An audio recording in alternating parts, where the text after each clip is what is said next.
Ora, estamos de volta para os 28 minutos mais verdes da rádio. Muito boa tarde. Boa tarde. Ei, a Laura está cá com uma voz... Uma voz fantástica. Uma voz sexy. Sexy. E um bocadinho afoita ainda, não é? Sim, mas já sem dor na garganta, portanto... Menos mal. Eu espero que não vos incomode esta voz. Não, claro que não. Fantástica, diferente. É um alter ego, vá. É um alter ego. Não, para quem só ouve, para quem não vê, é quase como se fosse um alter ego. Sim, é quase. Porque é a mesma pessoa, mas está ali qualquer coisa diferente. É verdade, mas é a Laura, não se preocupe, é Sou a Laura eu. Felício e o Gubel para os 28 minutos mais verdes da rádio. Exato. Sejam muito bem-vindos. A Laura está com uma Olá. voz Esqueci-me da câmara, sabias? particular. Esqueci. Esqueci-me, estava tipo na boa, tranquila, só nos estão a ouvir. E os nossos ouvintes Olá. não veem, mas eu fiz a barba. Pois, Portanto, é porque assim, tem que ir hoje ao não é um YouTube alter ver. ego, são dois. todos uns vários alter egos.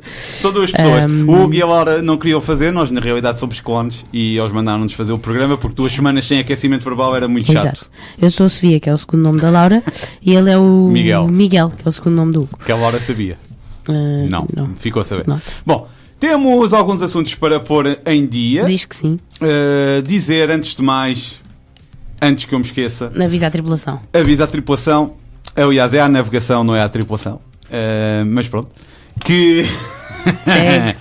que a Rádio Utopia mudou o horário do aquecimento verbal. Por isso, deixou de ser ao sábado às 10 da manhã e à quarta-feira à 1 da tarde. Passa a ser sábado às 3 da tarde e quarta-feira às 8 da noite. Olha, agora precisávamos da campainha para isto. Pois era, a campainha ficou lá fora. Campainha. A Queres que eu campainha vá ficou buscar? para fora. Não, deixa estar lá. Está bem, não é pronto, preciso. vi que está aqui. Quer dizer, tu é que tinhas algo contra a campainha, não era eu. Não é eu ter algo contra a campainha, eu tinha algo contra a má utilização que o Hugo fazia da campainha. Eu não sei o que aquela hora tem contra mim. Algo é, mas um dia Não, vamos era saber. da má utilização, não diz do Hugo. Pronto. Ele não está a ouvir as frases todas. Eu sei que de vez em quando eu fico sem voz, mas eu estou a dizer frases completas. Focando no Continuando. que interessa, Rádio Utopia, sábado às 3 da tarde e quarta-feira às 8 da noite. Exatamente. Pronto. Isto era o aviso que queríamos dar, até porque é a partir já desta semana. Eu não sei se a última também já não terá passado. Mas A pronto. última, eu hoje estou com esta voz, na última esqueçam. Pois, estava muito melhor. Zero. Bem, vamos ao que interessa. Agora Vamos ao que interessa. Vamos falar de plástico, vamos falar de seca mais uma vez e não vamos falar do Tejo porque é muita coisa. Sim, Tem saído muita coisa sobre o Tejo, houve o prós e contras, houve uma sessão no Parlamento, uma comissão parlamentar de ambiente, onde ouviu alguns presidentes de câmaras daquela zona. É muita informação. Aconselho vivamente a verem o prós e contras do dia 12 de fevereiro, que foi sobre a problemática do Tejo. Exato. E a poluição e tudo mais. Eu ainda não vi tudo, sou sincero. Vi o início, acho que até começa de uma forma bastante peculiar. Mas ainda não tive a oportunidade de ver tudo. Mas vejam, tem lá muita informação e vejam com um espírito crítico bastante aperfeiçoado. Apurado. Eu vi lá uma cena do presidente da Câmara de Vila Velha de Ródão que dizia: isto fala-se aqui realmente da poluição, mas também é preciso falar das espécies invasoras que foram postas no rio. E pronto, o senhor achava que também era um assunto que era preciso falar ali, visto que estávamos a falar de poluições e também era preciso falar de espécies invasoras. Mas é engraçado, é engraçado ele ter essa posição, tendo em conta que quando saem notícias sobre a poluição, ele parece ter um lado muito mais pró tratamento do Tejo. Alegadamente. E não uma coisa assim, vamos disparar para todos os lados e ver se calhar alguma coisa. Mas pronto. Mantenham-se atentos porque estão a sair mensagens. Exatamente. Quase não vamos todos os falar dias. deste assunto pela quantidade de informação que havia, já falámos e continua a haver. Há grandes desenvolvimentos. Uma parte das análises foi colocada também em segredo de justiça, por isso também não sabemos bem o que é que. O porquê isto é discutível. Já alguns comentadores falaram sobre este assunto. Vamos aguardar para futuros desenvolvimentos. Vamos deixar isso para outros programas. Esta semana vamos falar então de plástico, porque parece que em terras de Sua Majestade andou-se a ver o documentário Blue Planet 2, ou Blue Planet 2, para dizer tudo em inglês. Ou Planeta Azul 2, pronto, para dizer tudo em português. E eles ficaram muito impressionados e já assumidamente estão a travar numa guerra contra o plástico. Really? Really? Da Queen? Yes. Queen Elizabeth II. Yes. And the BBC too. You don't say. The BBC Channel, not the BBC da One. BBC, ele já entrou em modo turístico. Mas sim, que é metade inglês, metade mímica. Vamos falar da rainha e vamos falar da BBC. Mas isto está um bocado por todo o que seja meio inglês. Verdade. Que possam consultar na internet. Por isso, o Palácio de Buckingham vai reduzir o desperdício. Eu disse palácio ou disse plástico? Disseste o Palácio de Buckingham. Palácio. Sim. É que eu agora estava aqui e fiquei na dúvida se tinha dito plástico Buckingham. Bom, voltando de novo. Bem, portanto, o Palácio de Buckingham. Segundo vários meios britânicos, esta decisão foi tomada depois da rainha ter assistido ao documentário de David Attenborough, O Planeta Azul 2, que já é do ano passado. E tendo em conta as notícias que têm surgido, eu acho que o filme deve ter passado na BBC. Muita gente viu e ficaram consciencializados para a problemática do plástico, que acho que é uma das vertentes que o filme demonstra. Eu ainda não vi. Sim, e também houve qualquer coisa no canal da BBC, na página da BBC do Facebook, que eles estavam a anunciar outra série também relacionada com o Planeta Azul, mas era uma série com vários episódios que eles também já fizeram e estavam a anunciar qualquer coisa, havia um trailer qualquer. Portanto, isso está em voga agora, está muito falado. Sim. Não é em voga porque não é na moda, mas está a ser muito falado agora, novamente, talvez pelo filme ter passado. O filme é capaz de ter passado. Deve ter passado outra vez, exato. E a senhora, a Betinha II viu e então... A Betinha II viu? A Belinha II. A Belinha II viu? Porque é a Lizzie 2. Ainda bem que estamos a falar em português, porque se isto fosse em inglês, acho que o YouTube... Estou em Inglaterra eu chamo-a da Queen. Aqui estou em Portugal, ela não manda nada aqui. Ela não manda nada aqui. É verdade. Mas, pronto, por isso, a rainha viu Peço o desculpa a todos os ingleses que possam estar a ouvir e que falem português. Acho que foi falar também com o Sr. David Attenborough. Porque ela pode. E declarou guerra ao plástico. Ok. Para já, as palhinhas e as garrafas de plástico vão ser proibidas em todas as propriedades reais. E os fornecedores do Palácio de Buckingham, do Castelo de Windsor e do Palácio de Holyrood só poderão utilizar pratos de porcelana e copos de vidro ou de cartão reciclável. Ok, faz sentido. E isto, às vezes, pode parecer que é um bocadinho absurdo porque é só nos palácios reais e não sei o quê. Mas vamos lembrar que quem trabalha para a família real são funcionários públicos, estamos a falar de gastos do Estado e mais que não seja, mesmo que não fizesse muita diferença, que eu não sei a quantidade de plástico que eles gastam, e sendo só palhinhas isso, mas mesmo que não fizesse muita diferença, já é o passar a mensagem, é aquela questão de nós estamos a mostrar que vamos neste sentido. Não é dizer uma coisa e fazer outra. Sim, não. Aliás, só para concluir a parte da realeza contra o plástico, novas medidas serão gradualmente aplicadas a estabelecimentos públicos, um bocado no seguimento daquilo que a Laura estava a dizer, que vão substituir, por exemplo, o plástico por louça ou papel reciclável. Seja lá do que for, mas provavelmente em cantinas, em copos para o café. Sim. Pronto. Isso vai ser um processo que também vai avançar em Inglaterra e achei a notícia bastante curiosa. Achei ainda mais curioso foi ver uma notícia exatamente igual, da mesma semana, mas do lado da BBC. Ok. Porque, pelos vistos, este comentário, que era como já dissemos aqui para aí umas 4 ou 5 vezes, ele deve ter passado e influenciou toda a gente. E ainda bem, porque também é para isso que os comentários servem. Exato. Também é para isso que os comentários servem. Portanto, a BBC anunciou que irá proibir os plásticos descartáveis ou vai ser completamente livre de plásticos descartáveis até 2020. Também, Horizonte 2020, ok. Sim, também, alegadamente, devido ao documentário O Planeta Azul 2. Os copos e talheres de plástico serão removidos até ao final de 2018.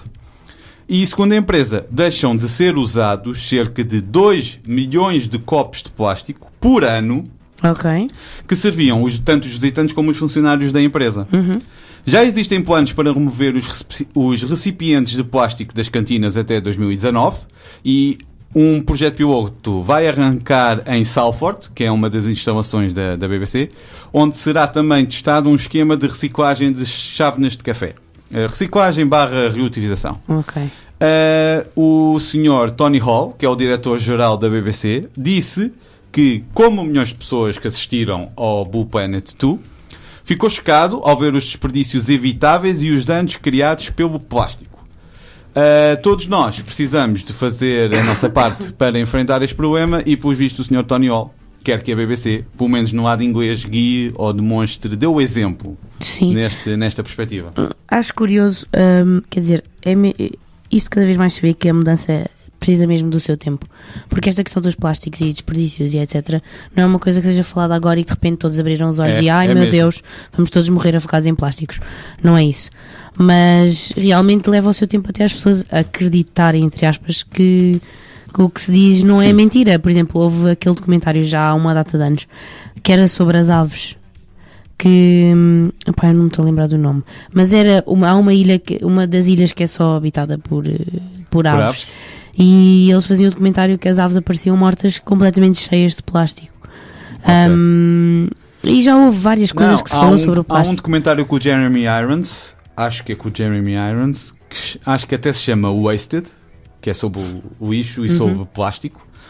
Mas é como tu estás a dizer, Laura, não é um assunto novo, nem muito pelo contrário. Eu acho que o plástico deve ser dos temas que nós usamos mais este ano, nesta temporada. Exatamente. Nesta temporada, nem este ano. E depois também há aqui uma questão, no entanto, que preocupa, que é, quando nós falamos, por exemplo, a BBC estava a dizer, devido os visitantes e os trabalhadores conseguem, se não usarmos plástico, poupamos 2 milhões de copos por ano.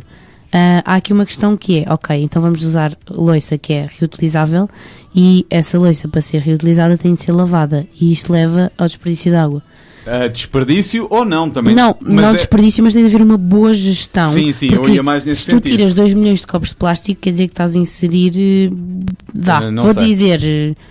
vou dizer assim por alto, 750 mil copos de loiça. Vamos dizer assim. Sim, pronto, não faço ideia. Também não faço ideia, mas tipo... É um suponhamos. Tipo 3/8, pronto.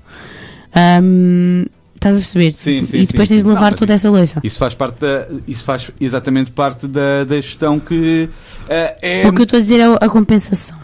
Sim, mas é no sentido em que estas medidas, quando são tomadas, também têm que ser pensadas numa perspectiva global no sentido em que se vamos tirar o plástico porque era descartável e muito bem, mas também temos que pensar no todo de o que implica retirar o plástico. Pronto, o que eu estou a dizer para as pessoas não pensarem que é direto, tipo, tiras o plástico e põe-se uma louça, porque às vezes se calhar não tirar o plástico, pôr um plástico que seja reciclado e criar ali um ciclo de reciclagem do plástico, reciclagem e depois voltar a utilizar. É uma alternativa. É uma alternativa que se calhar poupa a questão da água, entendes? Sim. Não sei, isso são estudos que têm de ser feitos sempre.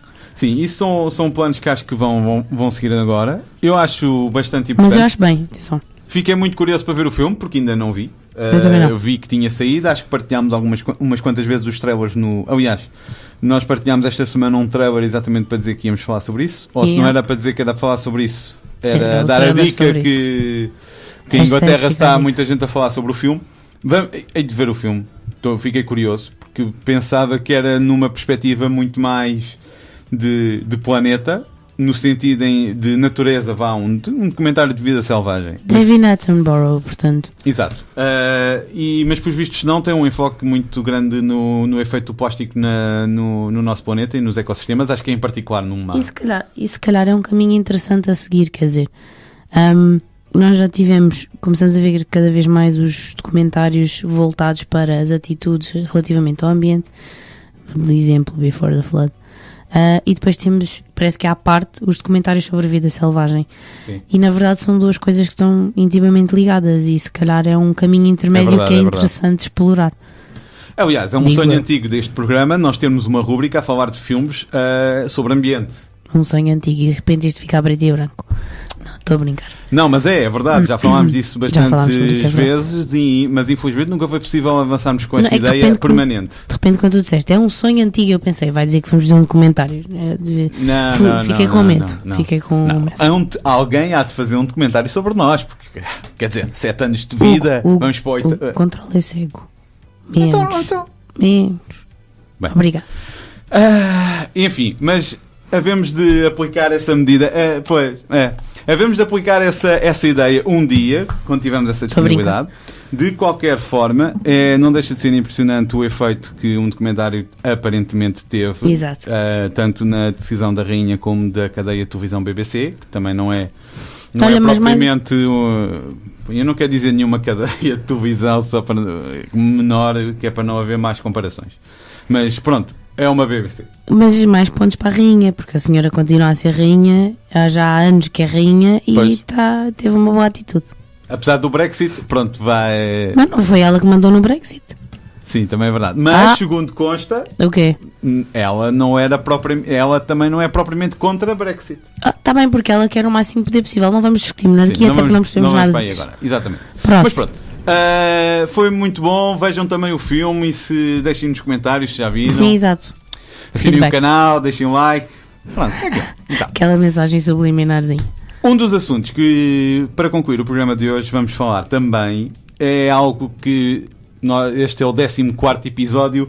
Nós devemos ter falado disto à vontade em 10 programas. Que é a seca. À vontadinha. À vontade. Em 10 programas, na boa, falámos sobre água e seca. Tem sido dos temas que marcaram mais a atualidade. É verdade. Também não vamos passar ao lado desse assunto. Eu trago-vos o boletim climatológico do IPMA, do mês de janeiro, que diz então que cerca de 55,6% do país estava em janeiro em seca severa, 39,9% estava em seca moderada e 4,5% estava em seca fraca. O mês de janeiro em Portugal continental foi seco e quente, tendo-se verificado um valor médio da temperatura máxima superior ao normal. Por isso, a média das temperaturas máximas em janeiro foram superiores ao normal. Os valores de precipitação foram abaixo do normal registado em outros meses de janeiro. No entanto, os dados traduzem uma melhoria face ao mês de dezembro de 2017. No final de janeiro, não havia nenhuma região do continente em situação de seca extrema, enquanto que em dezembro existia 6,4% do território continental neste patamar, neste nível de seca extrema. Por último, porque isto é um assunto muito bom, dizer que janeiro é o 10º mês consecutivo com valores de precipitação mensal inferiores ao normal. Há 10 meses que chove menos do que devia, perceberam? Sim. É isto. Portanto, quem acha que a seca está resolvida, porque agora já estamos em fevereiro, daqui a bocado vem março e é primavera, por isso já vai chover pouco. Não vai não, abril águas mil então. Não acredito. Não acredito. Vamos ter de mudar os ditados. Já disse aqui, volto a dizer, em setembro está tudo ó tio, porque não chove e estamos em seca e ai meu Deus, e agora não há água, o que é que vamos fazer à nossa vida? Eu tenho quase a certeza disto. Em setembro? Eu digo, e sim, sabes porque é que eu digo em setembro? Porque vem o verão e no verão é normal, não chove tanto. Isso é ridículo, mas sim. Mas eu sei que é ridículo, mas... Nós sabemos que é ridículo. Mas é isso que vai acontecer. Pensem até nos hábitos que tinham, tipo há 10 anos atrás. Gente, tão simples quanto isto. Em abril, sempre a chover. Desculpem, mas é assim. Chovia, era normal. Mas uma chuva já não tão fria. Aliás, eu já nem porque me lembro. Era o início da primavera. Mas, por exemplo, as pessoas... o verão, não sei o quê. Eu lembro-me... Agora, uma história minha. Ui! Uma história da Laura. Sonoplastia para isto. Não, mas é assim. Eu sempre fiz um mês de praia com o colégio, quando era mais pequenina. Não cresci muito, mas não interessa. Foste tu que disseste, são palavras tuas. Sim, são palavras minhas. E havia sempre uma semana em que era horrível ir à praia. Nós éramos obrigados a ir para a praia na mesma, mesmo que tivesse mau tempo. E havia sempre uns dias ali numa semana qualquer que estava nublado, que chuviscava, e aquilo era julho. E mesmo assim aquilo acontecia e estava frio na praia. Nem que fosse só de manhã ou só à tarde, sim. Mas havia uma semana que era sempre assim. Havia uma semana mais desagradável. Sim, e no final de agosto, em agosto ainda, começavam as trovoadas secas. Porque depois em setembro começava logo a chover. Portanto, não me venham com história, o verão até outubro, não sei o que, é ridículo. Precisamos de chuva, gente. Não sei se estão a perceber isto. Chuva. A Laura revoltada água. Com esta voz, e fica qualquer coisa que vai dar um blooper muito bom no final da temporada. É que ele só goza comigo, mas estou a falar de uma coisa importante. Não, mas é verdade. E no seguimento, o que ias dizer, também concluía com... Eu não me lembro da última vez que choveu consecutivamente uma semana. Eu também não. Não me lembro, a sério. Quando eu era mais novo, não sendo muito velho, não sou muito velho ainda, sou um jovem, é para a minha cara de adolescente de 16 anos, agora, sem barba. Eu queria Temptation. 18, vá. Pronto, Laura, já chega, Laura. Estás sempre a implicar comigo, Laura. Xissa. O que é que eu fiz agora? Bom, continuando, voltando ao tema que estávamos a falar, que é a água. Há uns anos atrás era usual 1, 2 semanas, se calhar 3 semanas. A partir de setembro era um mês. Um mês, se calhar, já me estou a esticar. Mas 2 semanas consecutivas a chover era na boa. Mas era consecutivas. Mesmo sempre a chover. E a questão é, as pessoas refilam, mas depois, passado aquelas semanas, pronto, está tudo tranquilo outra vez. E o problema é que nós agora passamos 2, 3 anos à seca e depois a seguir vêm inundações como nunca antes vistas, mas já, afinal, já temos água. É ridículo. Vocês percebem os extremos? As alterações, mais uma vez, as alterações é isto. Percebem? Sim, as alterações climáticas é isto. Seca tipo deserto e depois inundações tipo pântano. Percebem? Não dá para viver assim. Não, pá, é complicado. Não dá. Complicado. É muito bom, porque o pessoal, está tanto frio, aí está farto de chover, e depois, se insistem muito na seca, vejam, mais uma vez, vejam a África do Sul. Pois é. Vejam, o oceano tudo à volta, e tanta água, não podem beber uma pinga porque é água salgada. Não é? E depois, só quando chegam a esse ponto é que, ai meu Deus, e agora? Meu Deus, pensassem nisso antes. Bem, a hora está mesmo lixada. Revolta-me isto, porque é assim, porque tu agora vês toda uma cidade que a água supostamente é um bem comum a todos, não é? E devia de ser aproveitado por todos e o ser humano não vive sem água. Sim. E tu tens de repente toda uma cidade que diz, oh meu Deus, daqui a um mês não vamos ter água para beber. E agora o que é que vamos fazer? Agora? O que é que vamos fazer? Agora? E depois a culpa não é só deles, porque o planeta é redondo e a culpa é de todos. Exatamente. Não é só daquela cidade especificamente do género, ai, foi Deus que o está a castigar. Não é isso. É todo um planeta que trabalha para um todo. Que a verdade é que nós não foi a semana passada, no último programa falámos da situação da África do Sul, que foi uma notícia que eu apanhei no Observador, e esta semana já toda a gente anda muito chocada com o dia zero e com a cidade do Cabo e a seca que eles estão a enfrentar. E nós falámos disto na última emissão. Nós falámos disto na última emissão, por isso já foi há 2 semanas.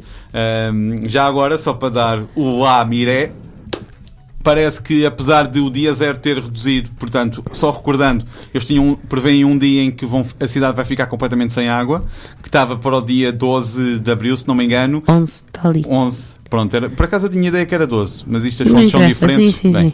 E que eles tinham conseguido mudar essa estimativa para dia 16, ou seja, tinham conseguido ganhar 5, 4 dias, pronto, independentemente disso. Mas parece que agora foi mesmo declarado o estado de catástrofe natural. Portanto, a seca não é só cá, a seca não é só na África do Sul. Nós tivemos, e ao longo da história deste programa, falámos da seca na cidade de São Paulo, onde as barragens chegaram a estar muito abaixo da cota mínima. Temos o caso da Califórnia, que sofre daqueles incêndios todos no verão e também sofre de uma seca extrema. Aliás, acho que chegámos aqui a falar da altura em que chovia, que era seco e muitos incêndios de um lado dos Estados Unidos e do outro lado era inundações por todo. Exatamente. Por isso, isto é factual, não estamos aqui a inventar nada. Provavelmente vão aparecer outras cidades, infelizmente, que estão a sofrer deste mal. África, não é só a África do Sul, e há de certeza problemas mais graves de água e de saneamento também em qualquer um dos outros países. A África já tem todo um deserto que dificulta bastante as coisas. Exatamente. Fora todos os outros problemas. Portanto, e quer dizer, nós aqui estamos a ver, com declarando este estado de catástrofe natural, vemos uma coisa que se considera, quando falamos de reuniões e de conferências e não sei o que, internacionais dos países sobre alterações climáticas, fala-se muito no termo refugiado climático. Neste momento é toda uma cidade, não sei quantos milhões de pessoas, que vão precisar desse estatuto, porque sem água não vivem. Ponto. É isto. Não é falar de um termo, é aplicá-lo já. E estamos em 2018. Pois é. Mas nós adoramos falar de temas leves aqui, sem nenhuma polémica. Isto tudo para dizer o quê? Continuem a ter cuidado com a forma como utilizam a vossa água. Exato. Porque a água não sai só da torneira. Eu sei que o gesto é fácil, mas aquilo é muito mais valioso do que vocês possam imaginar. Por isso, tenham atenção a isso. poupem, e eu prevejo, não querendo ser aqui nenhum Nostradamus, nem nenhum profeta do Apocalipse. Porque ele não é. Porque não sou, ainda bem. Mas eu prevejo que Portugal este ano vai ter muitos problemas com a seca outra vez. Vai continuar, não é outra vez, vai continuar com problemas da seca. Sim, é a mesma história de ser o ano mais quente de sempre, é igual. Exatamente. É bola de neve, gente. Ou há aqui atitudes, ou então continua assim. Estamos tramados, para não dizer outra coisa. É rir para não chorar. O nosso programa esta semana chega ao fim. Muito obrigado por estarem desse lado. Espero que tenham gostado da boa notícia plástica. Mais ou menos. Que pode ser que daqui a uns anos dê frutos em relação à outra. Porque na produção consome-se menos. Pronto. E a má notícia da seca. Pronto, a nossa função também é continuar-vos a recordar que isto é um problema que persiste e que não vai acabar tão cedo. É verdade. De resto, dizer-vos que, mais uma vez, nunca, até porque eu tenho que decorar o novo horário, por isso tenho que o dizer ainda várias vezes. A cassete agora mudou. Exato. E eu ainda não aceito cor. Então vá, que a Rádio Utopia, o aquecimento verbal passa na Rádio Utopia ao sábado, às 3 da tarde, e repete, quarta-feira, às 8 da noite. De resto, na Rádio Ideias continua com o mesmo horário, que é sábado às 2 da tarde e quarta-feira a repetição às 2 da tarde também. E na Rádio Zero, domingo às 6h30 da tarde, com repetição terça-feira às 10 da manhã. De resto, todas as emissões estão no nosso blog, em aquecimentoverbal.blogspot.com ou .pt. Podem-nos seguir no Facebook, podem-nos seguir no YouTube. Se estiverem no YouTube, muito obrigado por estarem desse lado e por ainda estarem aí. Muito obrigada. Deixem um like, assinem o canal, se faz favor. Eu não sei qual é o lado, ainda não decorei. É uma coisa incrível. E agora a Laura vai dizer o Google It. Porque é assim, ele diz todo este discurso. O que é que vocês fazem? Pegam em vocês, abrem o motor de busca e põem aquecimento, espaço, verbal. E põem Enter. E aparece tudo isto. Tá bom? Mas fizeste muito bem. Eu gosto de uma descrição mais personalizada. Tu fizeste muito bem, que é tipo bula de remédio. Eu sou tipo aquela indicação do farmacêutico. Toma estas horas depois das refeições. Pronto, de medicamentos agora eu estou a entender bastante. Pois, porque será? Porque será? Bom, estaremos de volta na próxima semana. Tenham uma boa semana. Uma boa semana. Beijinhos. Até com esta voz fantástica. Ou não.